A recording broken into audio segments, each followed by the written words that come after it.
Ghost Hunt at Hagood Mill in Pickens, South Carolina, June 14, 2025. Tickets are $25 and are sold on Eventbrite and in person at the Dark, Strange and Mysterious Market in Easley, SC on June 13th and 14th. Special guests for the Ghost Hunt is Brandon Cooper and Blaine Rohan. Hagood Mill is known for its rich history and mysterious activity. Can you see spirits? Can ghosts talk to you? Find out.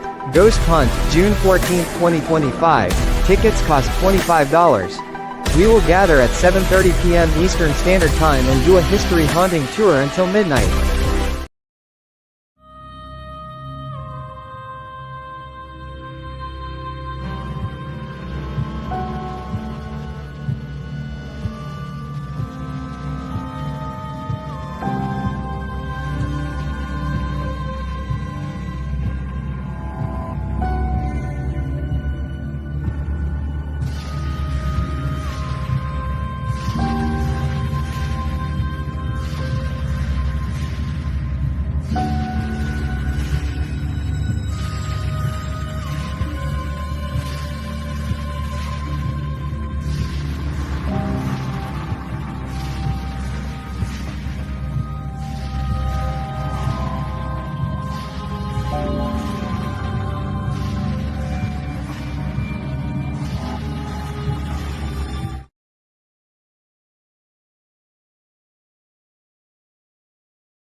Oh, hey. Hey.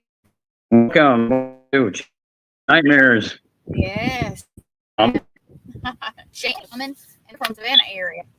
So why don't we bring them up? All right. All right, let's bring them on. Hey guys. Hey, how you doing? How you doing? Hey, how are y'all? Thanks for having us. Thank you for us.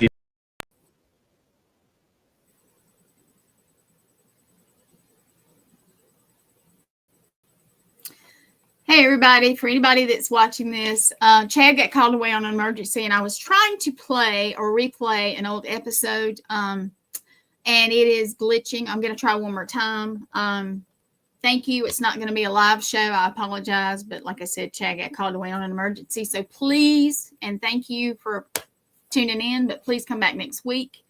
I'm going to try to replay this, but I'm not sure if it will. So one more try.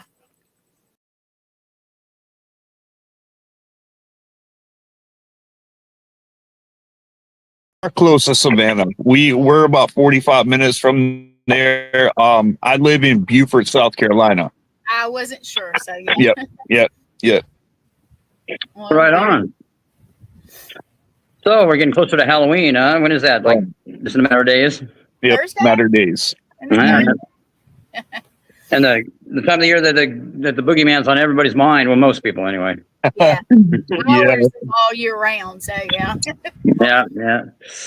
Yeah, it's just another day for what we do, but you know, everybody else kind of draws attention to us.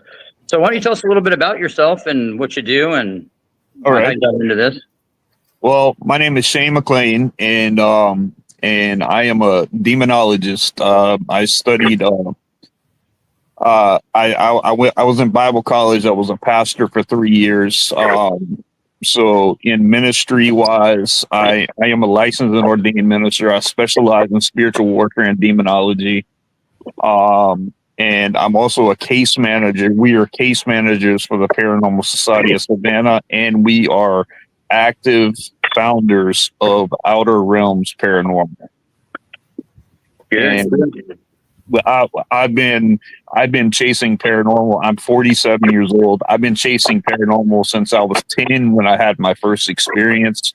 I've always known that there's something else besides here.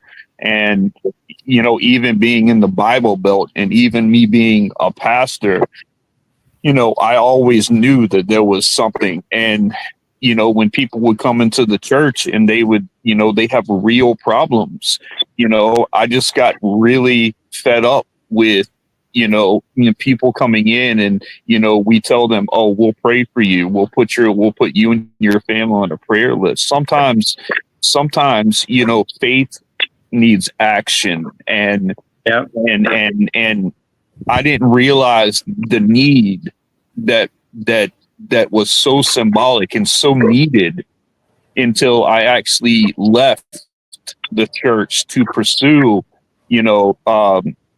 what spiritual warfare really is in this world. Right. So, and that's what we do. We do residential cases. We try to help families find their peace again. We try to be the voice, for both sides, not only for families, but for ones that have messages for the families. And we work good and bad. We work both sides. I mean, so right. we can't be picky, but that's a little bit about what we do. Right. Well, good. It's good to you talk to somebody else that's in that line of in that part of the field anyway. Yeah. So did it kind of conflict being a paranormal investigator when you were a minister? Did that kind of conflict that they accused you of? Because I'm not. I should probably go to church or more regular, but I don't, because I don't want to be a hypocrite. Everything I do is I tell these guys lewd, sinful, or just flat immoral. So I can't. It's a joke, but anyway. I've been accused of all kinds of things, including being a devil worshiper at times, because of my pursuit in these types of cases. Did you get any of that from people? Yeah. Which is completely what you're doing. Yeah. It's so I can imagine that there's a conflict there, or there was. There is. There is. I'm an active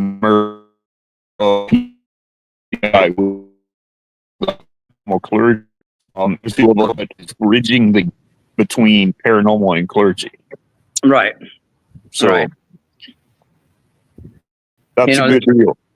So you studied demonology then pretty extensively. Absolutely. I've studied theology itself, as for 27 years. All right. So it's pretty interesting stuff, It is. There's a lot of controversy in this, obviously. And like some of the things that I would think are controversial are, so you take a biblical approach to these cases. My cleansing and clearing that I do is extremely theological. I don't use a lot of paganism, even though I have seen where cases that has worked. But I use an extreme. If you saw the way that I did a cleansing and the way that the Catholics do a cleansing, I am more in depth. But I use holy water. I use a Benedict rosary. And I don't proclaim to be Catholic. I use because I know it works. Right. Yeah, you got to go with what works. No, that's exactly. Well, when you deal with something like that, you have to go with what does work. Right. And I've seen a lot of things throughout the years, people take different approaches and have it not be as successful and make it worse at times. And it's very important to keep it to what works, because you're dealing with something dangerous, Yeah. at that point. And Yes. and it's the field of paranormal research is not, I know it's there's a lot of attention on the field, but a lot of people portray it as like a harmless, hobby or something you can go out and just, do, and there's no real risk. And I think that's very dangerous when people Very, very. do that. Yeah. So it's very interesting. When's what are there any cases that stand out in your mind that you've dealt with that are really stick out from the rest? Well, we worked one just a little while back. I don't know if I'm supposed to be talking about that one though. I don't. Oh yeah, we don't want to talk about anything that sensitive material, because when you do deal with personal cases like that, there's a lot of sensitive. We deal a lot of family issues. Like okay, one case was the father was affected, and for us to try to figure out what it is, who it was, to identify it, to have a confrontation, with and giving the momentum to be able to step in and actually do it, and then do a clearing and cleansing. That was recently. So, but that's what we do though. I get calls from other teams, that are like, listen, I had this person. Matter of fact, on the last podcast I did, a lady reached out to me from Alabama, and her mother has something going on, and it has carried on from her mother to her, Right. and Sure. now it's just it so that generational, that residual haunting that's going on, it needs to stop, and that's where we're going to be working to get Right. to help her too.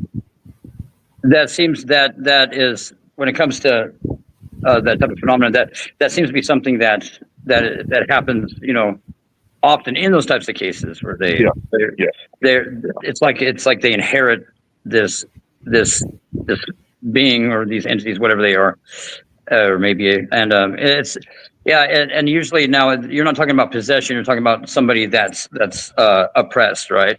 No, yeah. I mean, there's stages. There's stages Sure. to it. I have state. I go with manifestation. I go with infestation. I go with oppression, possession, and in the Right. past 5 years, after possession, after the person is no longer possessed, we have seen a rise in obsession. Right. Which they desire to have something that they feel spiritually or physically or emotionally missing, and they want that back. Well, biblically, it says that if you allow that to come back, not only does it come back, but it comes back 7 times stronger than before. Right. Yeah, that's the idea, is that like if there's a hold still on the individual by these entities, that they can go recruit more and come back. Oh yeah. That are more powerful. Yeah. And there's the cases that I've dealt with, there seems to be like almost like after shocks, like if you have an earthquake and then it's gone, and then there's these waves of activity where the person actually manifests certain behavior, like when they were oppressed or possessed. Yeah. But it seems to go away in time if they don't play into it. No, that's exactly what I've noticed. So now I know that there's a lot of talk about, and it's been this way for a long time, that how rare cases of demonic phenomenon are. It is. I mean, it does happen. But let's set the record straight on this right now. YouTube's got it all wrong. I mean, like every single thing that you see on YouTube, everything is demonic. Out of out of all the cases that any of us work, 1% is going to be demonic in case. Right. I mean, well, I mean, I agree with that. There's a lot of these sensationalistic shows on YouTube that they're like, I feel 90% of them are completely and totally bogus and scripted. Yeah, I mean, they're getting a lot of hits from it, and it's there. Some people with some pretty creative imaginations, and but I feel a lot of that's just, there's nothing to any of that. So I agree with that. But as far as like being so rare, it's almost like if that was the case, though, the devil ain't doing a very good job, in what he's doing. I don't think it. Well, he is doing a great job, because I mean, if you look at the wars, the family separations, the divorces, the drug addiction, alcoholism, stuff like that. Sure. That's all a manifestation of what he's doing, and like Lauryn Hill put a song out, "Killing Them Softly," long time ago, and that's literally what the devil is doing. Is he doesn't just want to take you out of the frame. He wants to kill you softly. Right. Oh, of course. Yeah. But there's a lot, especially now. Yeah. Like in the music industry, there's a lot of open, like blatant,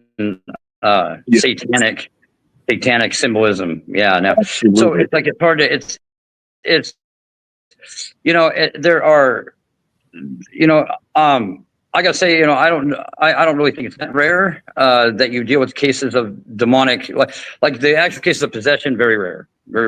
I mean, those you don't see many of those, but like as far as like the influence of the demonic, there's quite a bit of it out there. It seems and so it's it seems like in our time right now. So I've been doing this for like a little over 30 years. It's more accepted now, it seems like, than it's ever been. Yep. I agree. And I definitely know that even when I was growing up, that are doable now. They weren't doable, accepted. Like, which is part of what the devil does, is he likes to be all up. He likes to do things in your face, and and out in the open, like a lot of these people, they're very open about their involvement in satanic practices and right. Well, the Bible says he comes as an angel of light. So he can manipulate, he can turn things to make it look appeasing, but it destroys you slowly. Oh yeah. Well, I mean, their people are promised, of course, money and power, and actually, I mean, there must be a lot of truth to this, because some of these people are very wealthy, but they pay a high price, for it. I think nothing's for free. Mm-hmm.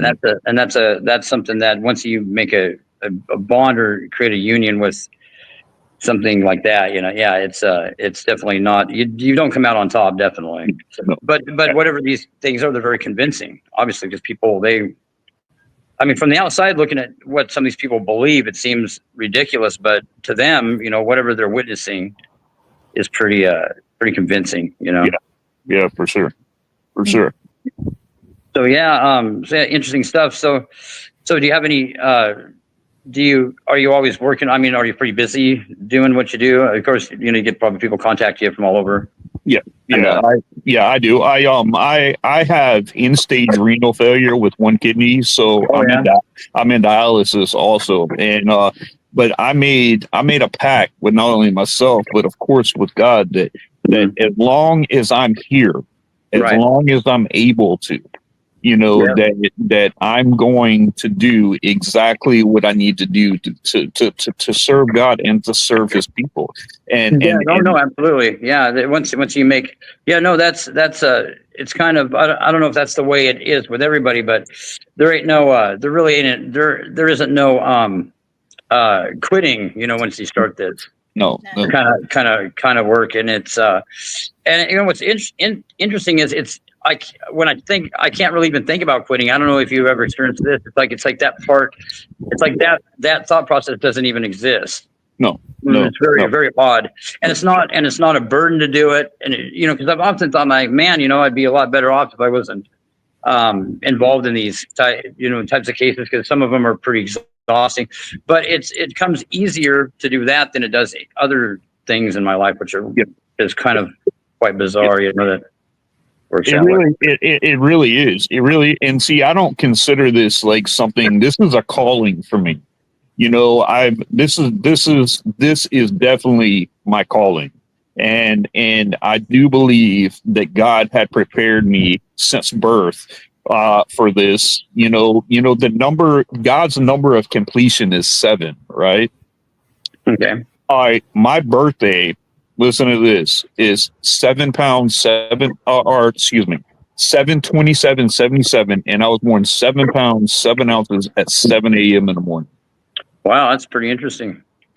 Yeah, that's interesting stuff there.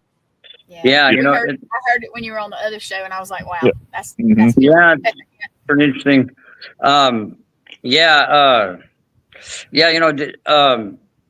It's weird. I went through some stuff in my childhood that didn't make sense at the time, and like there was I had a pretty rough childhood, and there was a lot of abuse related directly to God, and it was weird. There were these people.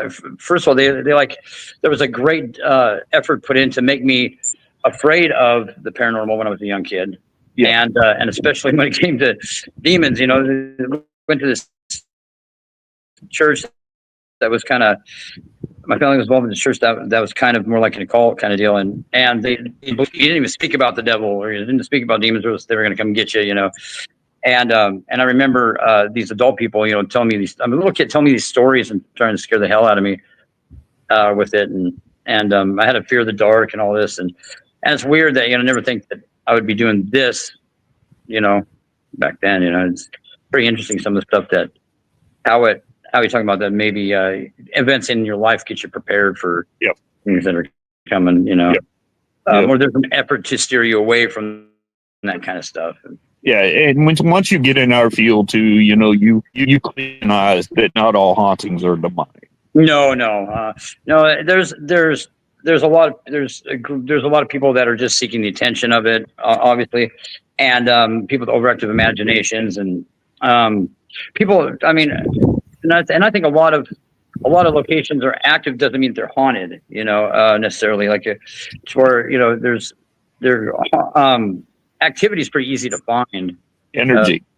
Right. And it's hard to say, what that type of activity is. But when you deal with the demonic, there's definitely specific things that, manifestations that happen that are not typical with other types of phenomenon. Right. Yeah, absolutely. And, and I know a lot of the symptoms of somebody that will take oppression or possession. There's certain symptoms that are similar to mental illness, but there's one factor that, and people should definitely be diagnosed, definitely be checked out, make sure that there's nothing physically wrong with them, nothing mentally wrong with them, because there's a lot of, and I think that demons cause the symptom that they cause certain types of mental illness once they begin to affect the person. But when the person manifests or shows acts that are inhuman or outside the realm of natural, that's it's a pretty good indication that you're dealing with something supernatural at that point. Yep, absolutely. They say that during oppression, like the late stages of oppression, resembles a lot of the mental illness of schizophrenia. Right. Which it does. It does. But the personalities too, like there's like if you're dealing with somebody that is truly possessed and not having a split personality, the demons have a certain disposition, which you've noticed probably, a very disliking to God and very disliking to religious artifacts. They can't say certain things. Like you cannot get a possessed person to say usually in the cases that I've seen, that you can't get them to say Jesus Christ is my Lord and Savior. They won't say, they'll say your Lord and Savior. A lot of them won't even say the name of Christ. They'll say it. They'll say like the Son of Man or the Lord's Prayer, you try stuff like that, you always say it. What's interesting to me is people tell me, well, how do you identify, the difference between mental health and, well, if you hear 4 to 5 voices coming out of someone when they're speaking, and then they start speaking in languages that they're not even familiar with, multiple different languages that they don't. And then another thing is they'll tell you stuff about yourself that you have never told anyone. Yeah, absolutely. Yep. No, you're right. No, exactly. And they'll try to they'll try to break you down with a lot of different tactics like that. Yep. And they'll say, you definitely can't have a thin skin when you go up against something like that. You can't have anything that you're going to be, devastated by if the thing, airs it. Yep.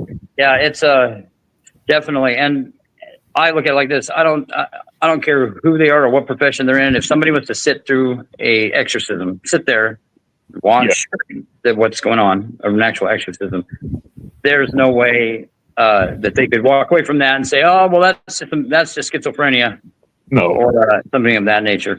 Yeah. So it's pretty, demons are pretty good at masking their presence, even in people that are possessed. There's somebody that I knew that was possessed. I didn't even know they were possessed until the person, the entity manifested, just kind of out of the blue. It was really weird.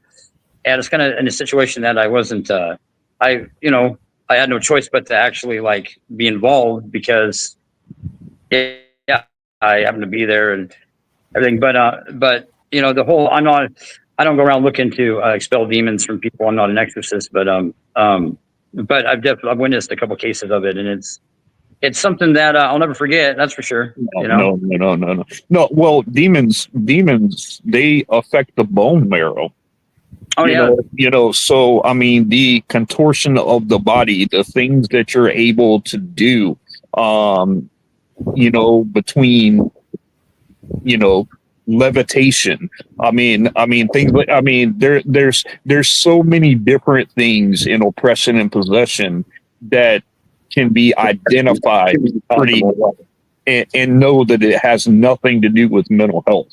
Because first of all, before I take any demonic cases on, I spend a week praying. I get everything that I can out. I talk to fellow brothers or archbishops or something like that. I get every single thing that's on my mind that can be used against me out. So that when I go, that if it tries to throw anything that is kind of odd around me, it's already covered through that. There's nothing that they can do. You can't leave them any weaponry to use. You've got to kind of limit that. I remember this one case that I didn't really have a choice but to be involved in. I thought the person was just on something at first, they weren't acting right, of course. And I remember this person just dropped them off on my doorstep and took off, and I'd known this person previously, and they of course weren't acting right at first. And I'm dropped an affected person off at your doorstep? Oh yeah. Dropped them off and took off, left them there. No, this is quite the story. It's a pretty interesting one. So anyway, I'm sitting there, and this person is, when they start to contort, like what you're saying, their motor functions aren't right. Which a lot of people when they get on drugs, they have the same kind of similar movement. And this, I'm talking to this person, and they're kind of rolling around, acting funny, and I noticed that they were doing some things that were weird. Like, case in point, there was this big stuffed chair next to where I was sitting, like a big recliner, and they reached on, just tapped it, and it went sliding across the room and hit the wall really hard. And I was like, well, a little bit extreme, And then I wouldn't say something, and the person looks at me, and his odd voice wasn't theirs. They go, start telling me how I thought I was powerful and all this, and I go, no, not really. And they go, well, you're weak, you're nothing. I ought to eat the what they say? I ought to eat the bones. I ought to drink your blood, eat the bone, eat the flesh from your bones, or something like that. And I go, oh, really? You know. And then they were just acting so odd. I go, can you do me a favor so we can just rule out, you know, all you know, possibilities here? I go, can you repeat the words, Jesus Christ, my Lord and Savior? And then that pissed off whatever was there, and it person within one motion. You know, have you ever seen? Did any of these? You've witnessed cases of possession? I take it, right? Oh yeah. Do the people always in all cases or most cases that you've seen? Do they try to remove their clothing to humiliate their host? Yeah, see, that's what this person did. In one motion, they like slid off the bed and like took. I couldn't have done that. Under any circumstances, took their clothes off when they hit the floor. They just kind of like flopped on the floor, and they started, scratch at the floor and acting kind of, animalistic. And the individual, this person would change. Their features would change. Like this person. It sounds crazy, but the person's ears were pointed, and it looked like their teeth had been like filed sharp. Wow! When they looked at me, and of course the eye color was different and all that, and this voice started coming out of them that is speaking another language. It wasn't. I'm thinking it might have been Sumerian because I looked up some words that there's things or Mesopotamian. And the voice would like. It wasn't coming from them. It was coming from like all around the room, and it was like a deep, bassy sound, and it would vibrate my dishes when the thing would speak. Oh wow! But and I kind of stepped back, and I'm like, "You got to be kidding me!" Demonic possession. I was like, "Whoa!" It kind of caught me off guard because I wasn't expecting. I wasn't expecting that at all, you know. And the person. And then they stop and they wipe their face like a cat, like that. And then, doing the animal movements and stuff. And with all the voices like you're talking about at once, this was an ordeal that lasted like 10 hours or 11 hours or something. The beginning of and it's just me and this person, and I've never done this before. So I'm like, oh great, it's going to be fun, Chad, was this the one that we talked about on the show? No, this is a different one. This one was much worse than that one. Okay. But the individual. There was one point anyway where they were sitting there with their mouth open, and I could hear all these voices, coming out of the person, and I could also hear her voice behind all these voices, and screaming for help and all this, and it just from what you said about the many voices, it just reminded me of that incident. But one of there's always a superior. In this case, there was a spirit that was like the most powerful spirit out of all of them. Then there was like the minor ones beneath it that would take turns. They take turns manifesting through the person. And the main spirit, the one that talk and vibrate everything, it started talking about how it was there when man was created, talking about about how it was there to see us gasping for air. It said that I was there when your kind was created. Mankind's young. It kept saying that, and listening to this thing and talking. And it goes. How to say that? It goes. I was there, and I witnessed the first of your kind gasping for air like a dying fish. And I said, well, that's great, and an ancient dirtbag is still just a dirtbag. Being a smart, but anyhow, it was quite, and every spirit that would manifest, the person's whole appearance would change. It was the craziest thing, talking about impossible things that far beyond that of mental illness. And this one would manifest and just go blah blah blah blah blah blah like that in my face, where like I was trying to read scripture from the Bible, and it was just enough to sidetrack me. Then a different one would take over, and it was quite the ordeal. It's something that it really at that moment I was like, there's a lot more to this biblical approach, than what a lot of people realize. Yep. Yep. But yeah, that was definitely that definitely sealed the deal for me though when it came, believing in God and it's I don't have a choice now, unfortunately. Well, no, actually, but it's something that it didn't traumatize me. The experience, I mean, I was fine with it. It actually, it was. I'm glad I experienced it because it really was something that I look at it like that was almost like a blessing to get to experience something like that. It gives you insight. Yeah, it did most definitely.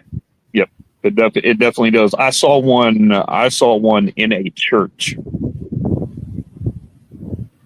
In a church. A guy that was in a church. He was sitting there. He was perfectly fine, and the second the worship music came on, and he tried to. I guess he thought that he was definitely oppressed, but it was a suppressed oppression. It's the craziest thing one of the craziest things I've ever seen. And he thought that, then I'll just go to church. Well, he was thinking that I really do need to go to church, but the demon that attached to him was there to mock the church. Sure. Oh yeah. So when he opened his mouth, the chair that he was in went straight back, hit the wall. He fell slapped back on his back. He started contorting. He started doing all kind of this is in church, and oh yeah, yeah. And I had to help. I had to help the pastor, not only help control them, but, I knew then, I was like, this is exactly what the devil wants to do. The devil wants to infiltrate the house of God. Oh yeah. Oh yeah. And tear it down from the inside out. And if he can tear the church, if he can tear that completely down, then people will lose the concept of who God is and what God wants to do, because God doesn't have a house anymore. Right. God doesn't have it. God doesn't have that there's a ruler of this world that's not of God. It's true. Absolutely. And unfortunately, there's a lot of there's a lot of different religions out there when it comes to Christianity that they practice a lot of like you were talking about paganistic practices, and they partake in rituals that are not favorable to God, and they're actually a mockery. Like one of the biggest tools that I think the devil uses is people that set a bad example for God. That's it. And that is and that's something that that's why I always tell people that I believe in I have a very, very deep faith in God, but I'm not an example to use as somebody that that would be somebody that you would look at and say, oh, this person is a devout Christian, because there's a lot of things that that I do, but then again, I don't claim. There's a lot of people that claim to represent God directly that aren't good examples, and I think that's the one thing that people should be very careful with, very careful. That's something that if you're gonna be like that, just leave God out of it, and at that part, but I think that's one of the things that, just think about it, like if people if they don't know God, like after you get to know God, there's that these things exist. There's people that set bad examples, but let's say you don't know much about God, and that one bad example turns you away from God. I wouldn't want to be the person that did that, Right. But I guess the whole thing is that this whole biblical thing, it's not a fairy tale. It's far from it. Despite the YouTube videos and the people mocking and pretending, no, the devil is very real, and demons are very real, and they're out to destroy mankind 100% in ways that we don't even know that we could be destroyed. So I usually joke around. But this is a pretty serious topic. It's something that doesn't need to be taken lightly. And you're right. Like I remember the fads. Like first, the demons were in, demons were out. Then they're back in. Well, I don't think everything's a demon, but I think people should be very careful with Very careful. what they deal with, because I think the The devil. idea of demonic infiltration is heavier today than it ever has been. True, yeah, That yeah, the acceptance that we have allowed in this culture and what is allowed is demonic in nature. The Bible says, you test the fruits of the spirit, and you said, but it also, in the same note, it says that you will know them by their right. fruits. Right. No, exactly. But yeah, so there's definitely there's definitely a war between good and evil that is the unseen, that a lot of people go through everyday life, and they don't realize it right off the bat. But I think now, like I said, it's the devil's more out in the open now. Yeah. And I think there's very few people. I think it boils down to it that if you set them down, and I think the issue of whether God and these evil forces exist isn't really a question anymore. It's just what side of the fence you're going to be on, I suppose. But yeah, it's very fascinating work, though. I mean, I think, I can't imagine not doing it. It's really interesting, and it's almost like another blessing to be part of a tool that God may be using. Yep. I mean, because at the end of the day, we don't do anything. We don't have the power to do anything. We can be involved, but that's about it. If you're a soldier for God and you're a soldier of God, the biggest thing that you live by is let your will be done, not mine. Yeah. So there's a lot of people that they don't let that be known too. That it's that without that it's all God, that we're nothing to do with what we're, nothing coming from us personally. We're just kind of the middleman, or at best. But it is a good feeling when people do, when you point them in the right direction, or you help point them in the right direction on how to help themselves. Like you're talking about people that their lives are upside down because they're dealing with something that most people can't even imagine. And it's always good when you hear about people that you've helped or tried to with God's power, with God's ability to help them, and it feels good. That's makes it worthwhile. But all in all, though, there's been some interesting stuff happen, but nothing too extreme when it comes to the actual backlash from doing this. There's a lot of people that they expose themselves to the demonic, and the term that you're never the same after every time that you do. That it takes a little bit of you. Have you ever experienced any of that, where for every case you deal with, that it takes something from you? You ever feel that way? Oh, I can't hear you. Can you hear me? Oh, yeah, I can't hear you. How about now? Okay, now I can. Now I can hear you. Okay. All right. For some reason, it muted on there. Oh, something else. We haven't had very many technical difficulties during this show, so I gotta knock on wood there. Yeah, I think she tried to say. Can you hear us? I can't now. We can't hear you though. We cannot hear you, Gwen. We cannot hear you. Better? Yeah. Now I can hear you. Uh-oh. Yeah, we have grooms on the show a lot. No, yeah. No, never. Yeah. Never. Yeah, we do. And I was actually moving around, so yeah. Yep.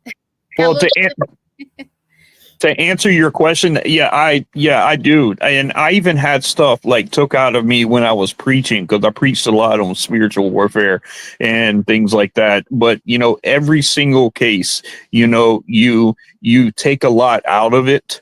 You leave a lot. But when you get home and you're trying to decompress and, you're trying to take everything in, that's when you realize, say, wow, I mean, like I've had cases to where we worked a 6.5 hour case, doing the clearing and cleansing. And when I got home, I was mush. I was like, man, this is, not only, it is. It does that. I've dealt with that a lot. The drain, the just feeling like, you talk about feeling like you've been through a war, like, after dealing with some of those cases, yeah, you do. That's what you feel like. And two, and then, once you irritate certain things out there, I believe that, these things don't forget, they don't hold a grudge for just a short time, man. I mean, I know there's things out there that are not happy with me. I've got, I've captured, audio of things saying that they're not happy with me. And, so there's always, I kind of feel like there's always, something, hoping I slip up, or hoping, that there's an avenue to do me harm. Cause I know I'm without a doubt, I know there would be things that definitely take advantage of that. Right. And there's activity in my home from time to time, it's something that's part of the norm. Things pop in, pop out, and like an example is years ago, there was a case that we did, it's probably like 10 years ago now. And there was this tune. Now when you deal with the demonic, do you get a lot of musical, like whether they're little taps in certain musical tunes or just this little like signatures like that? You ever get that? Some, I mean, but look at Lucifer, I mean, even in theology, it says that he was the angel of music. Right. The angel of praise. Right. There's a scripture in Psalms that talks about that too, about his musical instruments being created perfectly and all that.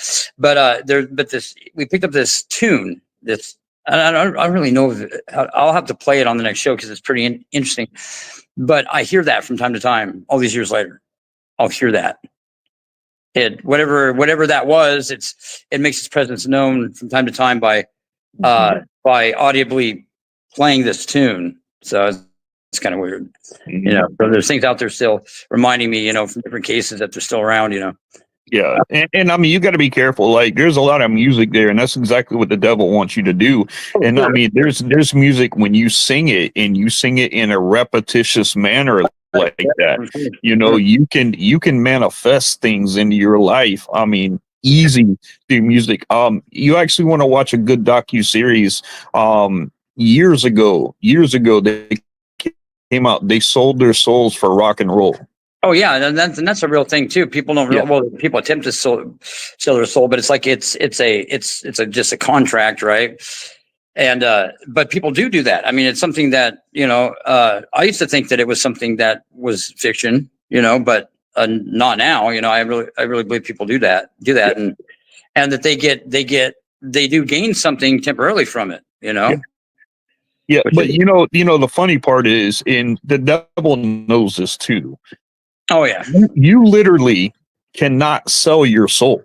No, it doesn't belong to you. No, it doesn't. No, that's it. It's a gimmick. Yeah, the will of your soul, and the ability for free will. That belongs to you. That's what gives you choices. That's what gives right and wrong. But your soul, your eternal spiritual being, your soul does not belong to you, and you have no right, and there's no way that you can sell your soul. You can contract. You can give yourself to something. There you go. You're choosing to give yourself to the devil at that point. So kind of property of, but your soul belongs to God. Right. He's the one that gives life, and of course can take it. And but it's a lot of people will probably be if whoever tunes in the show kind of thinking, well, but no, this is it's very real stuff, and people got to be careful with it, and there's a lot of things out there. Demons, they'll take on whatever role that they have to. Anything to entrap you. And there's rules. Like one of the things that same possession that I was talking about. One of the first thing that this person said once that it manifested was, it said, we've been given the legal right to be here. No, she was offered up to us as a vessel, is what it said. So there's a legal right. There are rules that these demons have to abide by, and there's rules that you can unknowingly break, which gives them the legal right to advance on you. And so there's a rule set. There has to be, because there's that term legal right, giving these entities the legal right. And whenever that takes place, then things get a little more complicated. But they'll try to get you to do that unknowingly too, and that's where the deception comes in. And that's it. So that's interesting conversation though, man. I appreciate it. For sure, absolutely. I enjoy speaking, especially like topics like this, you know, and I just think that the world needs to be more aware of what they're allowing or what is acceptable in. It's not everything is peaches and cream. No, you know? And I mean, whether it's music or your lifestyle habits, I mean, stuff like that, you know, just really, if your life cannot be lined on a constructive path that gets you somewhere, you know, then I would definitely check, because the devil can use anything in between to manipulate. And some of the stuff that and some of the manifestations of these entities is just, I mean, just when you think you've seen about everything there is to see, then you document something else, and it's like and there's so many different differences of opinion out there, especially in the paranormal field. Now it's like you have to be, you know, some people have this, you know, which it's great that people have all these different outlooks, which I love to hear. You know, I find a lot of them interesting, but you know, there's a lot there's a lot for people that don't know or understand the phenomenon. It's a tough place to be, because there's a lot of things there's a lot of information out there that people swear by, that, you know, that I personally don't think is a safe, healthy way to approach things. And everything that I speak of, like it's based upon like actual experiences or cases that I've witnessed go down. I don't really, my personal opinion doesn't really matter when it comes to this stuff. It's just it's based upon many cases and experience. So it's like a lot of people they think their way is the way to go, which, like I said, it's not about that. I find it all interesting, you know. You guys, I'm gonna interrupt for 1 minute. You got about 10 minutes.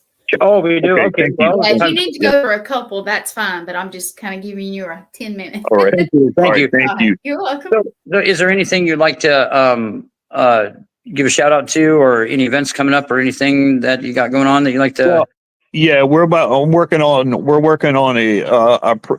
a pretty big case right now. Also, we've got some other stuff coming up here very soon. I can't really speak on it right now, but it's exciting. It's exciting. You know, we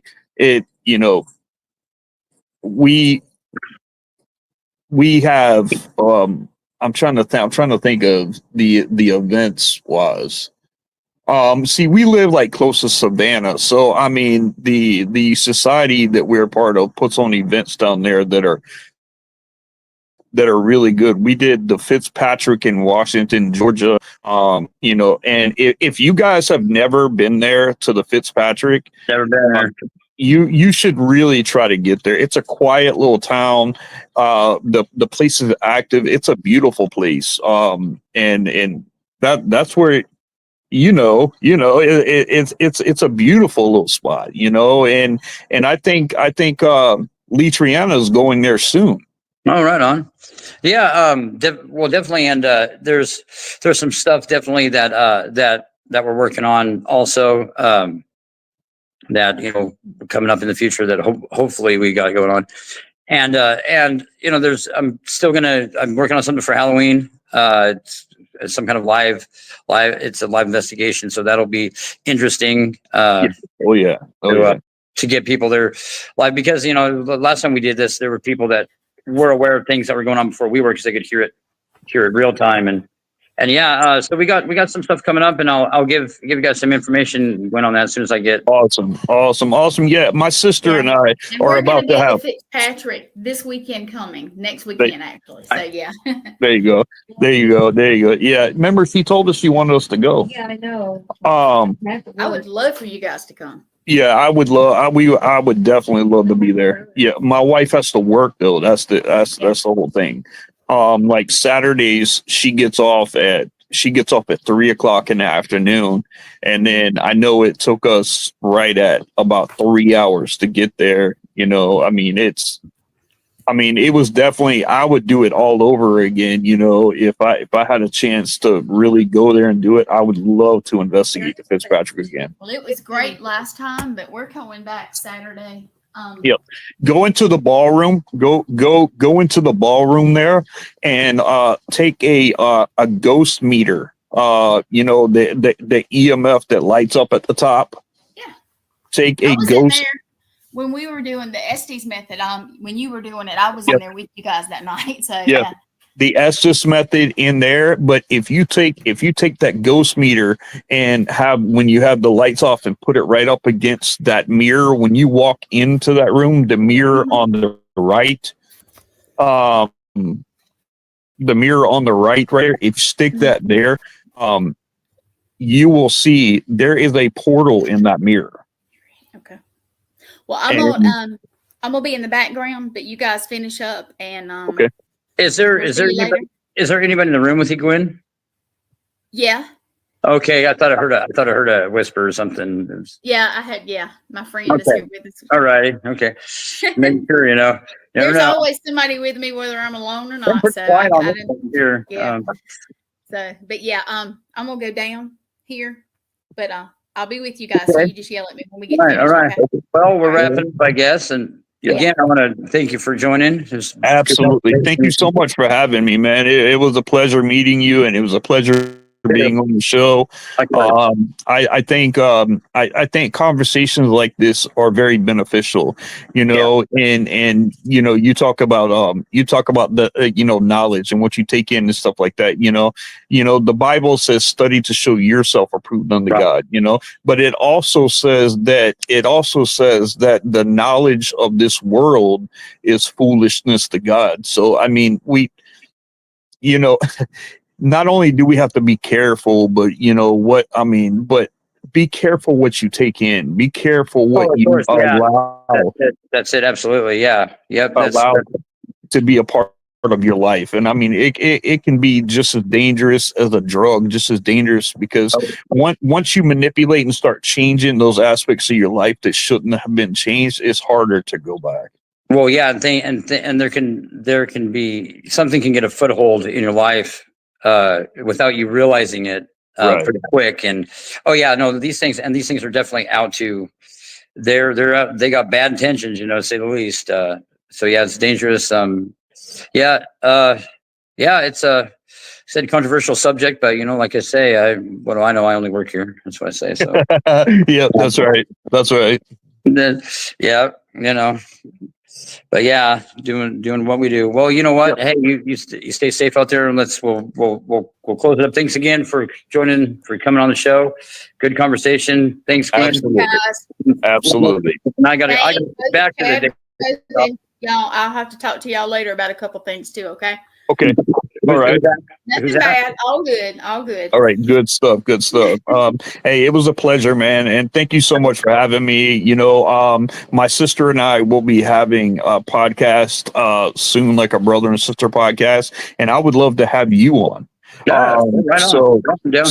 So I'll reach out to you. But it's been a blast, man. Thank you. I know we had the time difference thing, but it's okay. This was a good podcast. I really enjoyed it. Man. Yep. Yes. All thank right. you. Thank you for coming on. I appreciate it. Yeah, I told Gwen, I'm like, man, I would like to have that guy on my show. You know, them. You know, I kind of sat in on your guys' last show and like, you know, really got a lot out of the conversation. So Thank you, man. I appreciate it. oh, no problem. And what did you say about you wanted to talk to all of us, or talk to who do you want to talk to? I can say it online. Shane is starting the show. That's what I was going to tell you. Okay. And Okay. I want you to come on, especially since you guys do similar things. Sure. Sure.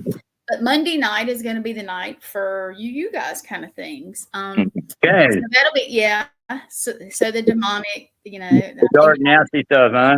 Yeah. Okay. But that's going to be our Monday nights, and hopefully next week, unless something goes crazy. I'm working on it. Like I said, I'm not at home. I'm on the coast. No. Yeah. On vacation. On vacation. Right on. That's cool. A little time away, but it's been nice, and That's amazing. I won't call names, but my friend was gracious enough to invite me, and I'm here, and it's great. And but I was here for you guys. I was even on the beach when we started. And we appreciate that so much. Thank you, guys. I appreciate you guys too. But great show, and yes, we will all get together this week and talk about things. Okay. Awesome. Yeah, I got to get out here. Here's again. Yeah, this is a store here. And there's even some kind of a creepy doll right there. I don't, you know. I see it. Right here. I see it. See? Sitting there, you know, they got all kinds of stuff. It's like a huge Halloween thing with all the big props next door. And then the people were talking to me and they're like, man, you know, we heard some noises in there that was not the, you know, the animatronic, you know. Yeah. So I'm like, well, really? Yeah. The building has some history, but anyhow, so see you next time, guys. All right, guys. Take care. Y'all have a great night. Thank you, guys. Don't let Boogeyman get you. All right. All right. See you. Bye bye.